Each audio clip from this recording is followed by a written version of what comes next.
Candlewick on Brilliance Audio presents the unabridged recording of The Gold-Threaded Dress by Carolyn Marsden, performed by Amy Rubinate.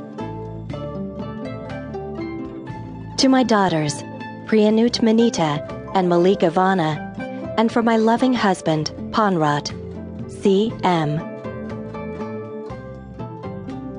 Chapter 1.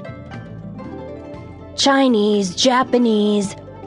Frankie pulled at the edges of his eyes so they looked like slits. Americanese. He let his eyes spring back to normal. I am not Chinese, Oi wanted to say, but she just shook her head slightly. She put her hands over the picture she'd been drawing. Miss Elsa had her back turned, helping other children clean out the hamster cage.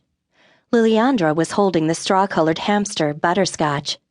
She transferred him from one bent elbow to the other as he tried to scratch her with his tiny claws. Oi hoped that one day Miss Elsa would allow her to hold Butterscotch, but she'd never asked. Other children always seemed to crowd around the cage first. Frankie teased Oi when Miss Elsa wasn't looking. Because she was new, Oi didn't know whether to talk to her teacher about this or not.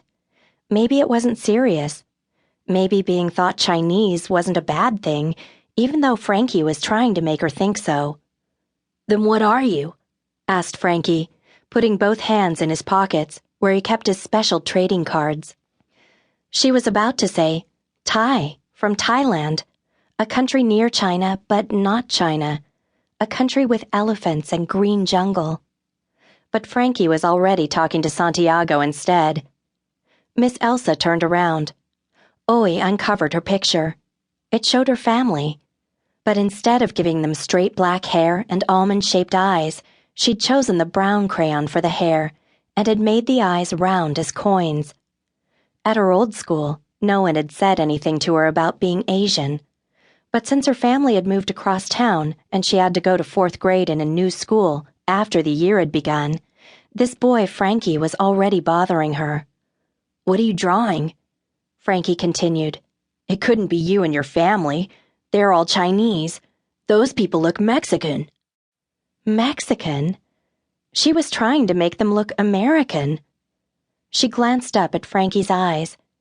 If only she had eyes like all the others, Frankie wouldn't be teasing her.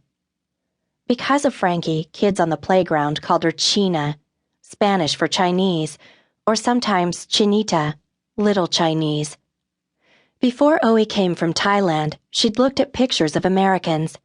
They had light hair and skin and eyes. When she'd arrived in America, though, she saw people of all colors, including very dark ones with black curly hair, and even Thai people. Here at school, the children were mostly brown with round eyes. Just then, Liliandra let go of Butterscotch with a squeal. Frankie jumped forward to grab the furry body scampering past his sneakers. When he picked up the hamster, he turned toward Oi. For a moment, it seemed that he would reach out and hand her the soft little animal. But he walked away instead, making a show of stroking and cooing to Butterscotch.